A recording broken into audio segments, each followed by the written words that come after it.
welcome. I'm Laurel Stewart, and here's what happened this week. Allies of President Lai Ching-te jumped to his defense after he said the ROC is older than the PRC, and therefore China cannot be its motherland. He made the comments on the run-up to National Day, drawing an angry response from opposition lawmakers who called his words provocative. Louise Watt has more. President Lai Ching-te hasn't been in the job for 6 months yet, but he's definitely not shying away from challenging China's view of Taiwan, particularly the notion that it's been part of China since ancient times. His latest comments to spark controversy came during a speech at a concert marking Taiwan's National Day. He said that the Republic of China, or ROC, Taiwan's official name, is older than Communist China. 就年纪来说，中华人民共和国是绝对不可能成为中华民国人民的祖国，反倒是中华民国可能是中华人民共和国75岁以上的民众的祖国。 Such comments have been criticized by opposition lawmakers, who say they're provocative to China, which sees Taiwan as its territory and could one day invade. But lawmakers from Lai's ruling party have defended him, saying he's simply using basic facts and logic to prove that the Republic of China, Taiwan, is separate from Beijing. Ryan Wu and Louise Watt for TaiwanPlus. At National Day celebrations on Thursday, President Lai said China has no right to represent the people of Taiwan. Lai also said he is willing to cooperate with Beijing. As Rick Glauert reports, he's treading a fine line as trouble brews at home and abroad. On the streets of Taipei, a vivid display of what it means to be Taiwanese as the country marks its National Day. Presiding over festivities for the first time, President Lai Ching-te, who took place some 6 months ago. 一起为今天美丽的台湾喝彩，迎向明天更美好的台湾。 Since assuming the presidency, Lai has had to deal with China's increasing aggression towards Taiwan, which it claims as part of its territory. 在这块土地上成长茁壮，中华人民共和国无权代表台湾。2300万台湾人民。 更要向全世界开枝散叶，迎向未来。 Beijing takes particular issue with Lai and his position on Taiwanese self-rule, labelling him a dangerous separatist. Lai's stance also has him fending off hostility at home. The legislature is in the hands of opposition parties sympathetic to China, and they threatened to block Lai's 2025 budget if he took too hard a line on Beijing in this speech. So the pressure that Lai is under is one domestic, where the opposition is quite eager to seize on everything that he says, to say that he is endangering the people on Taiwan. Then at the same time, Lai has to worry about the external factors. So one would be how Beijing reacts, whether Beijing will put more pressure on Taiwan. But in his National Day address, Lai also offered a rare olive branch to Beijing. 台湾有决心致力维护台海的和平稳定，成就全球的安全和繁荣，也愿意和中国共同因应气候变迁、防堵传染病，以及维护区域安全，追求和平共荣，为两岸人民带来福祉。 Beijing has yet to comment on Lai's speech, but it's expected to respond with military drills in the coming days. The Taiwanese president trod a fine line in his address to the nation, standing up for his country's sovereignty, careful not to provoke political opposition at home, and wary of increasing the ire of a neighbour that threatens its future. Chris Marr and Rick Glauert for TaiwanPlus. The National Day celebrations kicked off with colourful performances in the capital. Many people in the audience were excited to see acts that showcased the country's diversity.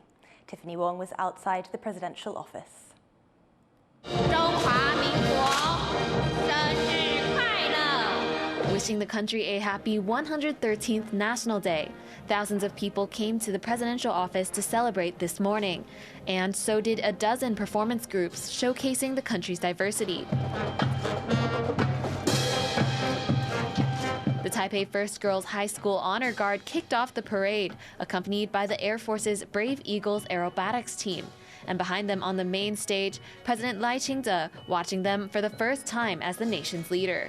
今年应该蛮好的，对，新总统新上任了以后，应该有新的气象。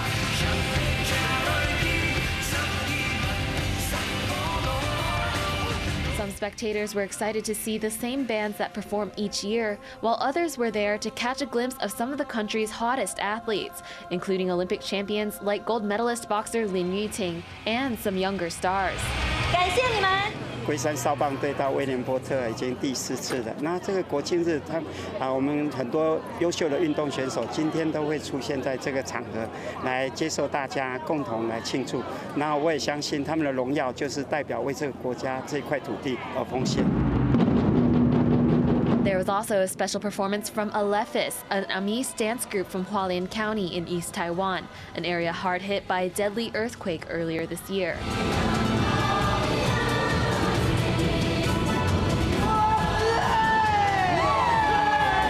The celebration was meant to highlight the country's achievements in the past year, emphasizing its multiculturalism, unity, and strength. Now the festivities are set to continue with a fireworks show in Yunlin County in central Taiwan, really spreading that celebratory spirit from here at the presidential office to every corner of the nation on its birthday. Scott Huang and Tiffany Wong in Taipei for TaiwanPlus. A Taiwanese-Chinese same-sex couple has become the first cross-strait pair to register their marriage in Taiwan. It brings the country one step closer to full marriage equality. Lais has more on what this historic moment means for LGBTQ+ rights in Taiwan.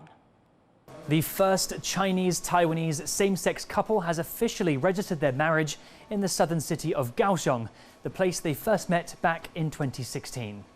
After fighting for 4 years and being forced to live on opposite sides of the Taiwan Strait, Ryan and Rai are finally able to celebrate their love officially, allowing them to legally and securely live together here in Taiwan. The couple were actually married 5 years ago in the US state of Nevada. But the problem was Taiwan needed a marriage certificate from China to register their marriage here. That was impossible to get, as China does not recognize same-sex marriages. That led Ryan and Rai to sue the Taiwanese state with help from the Taiwan Alliance to promote civil partnership rights, arguing it was unconstitutional for same-sex couples to be denied the same right to marriage as heterosexual couples.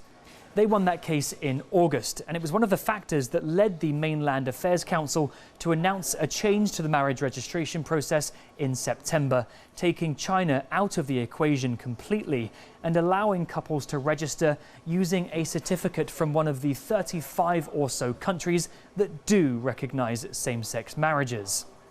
And while rights groups are saying that there's still progress to be made, Ryan and Rai's case is being lauded as an historic moment, not just for the countless same-sex cross-strait couples hoping to marry, but for the LGBTQ+ community as a whole, and all at the beginning of Taiwan's Pride Month. Justin Wu, John Su and Lais in Taipei for TaiwanPlus. $10 million worth of destroyed crops are rotting in fields across the south of Taiwan after Typhoon Krathon hit the country earlier this month. As John Van Trieste reports, local officials are looking to the central government for help. Toppled date trees litter this field in rural Kaohsiung. What date fruit survived the blast of Typhoon Caton last week are bruised or otherwise ruined. This southern corner of Taiwan took the brunt of the storm. This farmer says the losses are massive. 连购成本都没有，这一分地成本要5-6万啊！你知道，我看收无3000哦。It's not just dates. Other fruits like guava have taken a big hit too.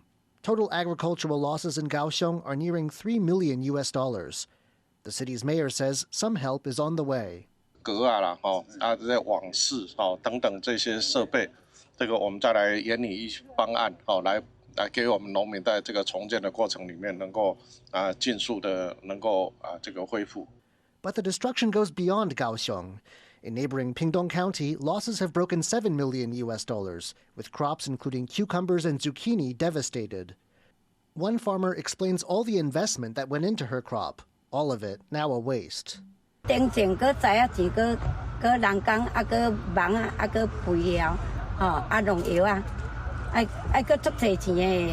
Here, too, officials are inspecting damage and hoping the government in Taipei will lend a hand soon. 我们已经达到了全县全品项免勘的一个标准。那希望后续我们的农民可以利用，赶快把拍照、村里监视，能够协助我们的农民赶快来申报。 It's not uncommon for farmers to get government subsidies or other help after a major disaster. And given the scale of this disaster, these farmers feel that help can't come soon enough. Howard Zhang and John Van Trieste for TaiwanPlus. Taiwan's exports hit a record high in September, up more than 4% from this time last year, thanks to strong global demand for artificial intelligence. Joyce Zhang breaks down the numbers for us. Taiwan's exports have increased 4.5% from this time last year, totaling just over $40 billion. That's a record high for the month of September and also marks 11 consecutive months of year-on-year growth. The Finance Ministry has attributed this to the usual peak shipping season, but also strong continued demand of AI and high-performance computing. Taiwan's dominance in the advanced semiconductors and electronics that power these emerging technologies really proving valuable here. Economists tell me that they're expecting this growth to continue for quite some time. The full AI revolution is still unraveling. Tech stocks in the US, the hub for these innovations, are also recovering.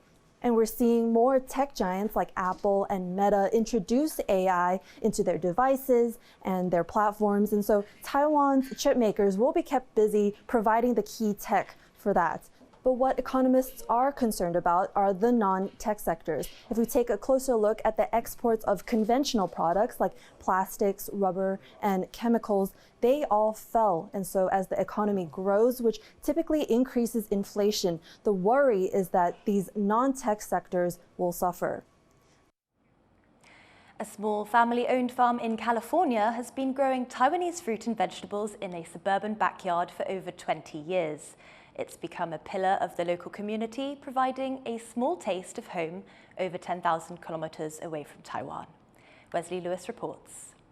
Couple Liao Da-sheng and Du Fu-zhen emigrated from Taiwan to Southern California over 2 decades ago. They've put down roots there, creating a new home and a small farm. 提议说我要来种菜啊，然后呢，因为有这么一大片的空地嘛，所以就是这样开始慢慢在开花。 They say they learned most of what they know about agriculture from career farmers back in Taiwan. 我每次回台湾的时候，我都会去像农会，还是说农业专家，还是一些比较特殊的水果农场，他们都有产销班，请教他们。台湾的天气跟这边天气差别很大，你必须要去摸索它，如何让它在这边吃的味道口感都跟台湾一样。 The couple grow over 10 different kinds of organic fruit and vegetables, all of which are commonly found in Taiwan, but are hard to come by in the U.S. 台湾的口感，我们这边的乡亲绝对会非常喜欢，非常接受。那尤其是莲雾在这边说职业厂的莲雾在这边目前还没有。 Over the years, they have slowly introduced more new additions to their crops, including dragon fruit. Their produce has already garnered a loyal customer base. 我的女儿因为在美国生的，可是回到台湾之后吃到莲雾就好喜欢，所以后来发现这边有卖莲雾，我们就特别订了莲雾来这边买。For now, Liao and Du don't plan on expanding their farm. They say they're satisfied with their backyard business, bringing a small piece of Taiwan to their local community in California. Joseph Wu and Wesley Lewis for TaiwanPlus. Thanks for joining us for Here's What Happened. Finally, enjoy some more shots from Taiwan's National Day celebrations. I'm Laurel Stewart. Take care and see you next week.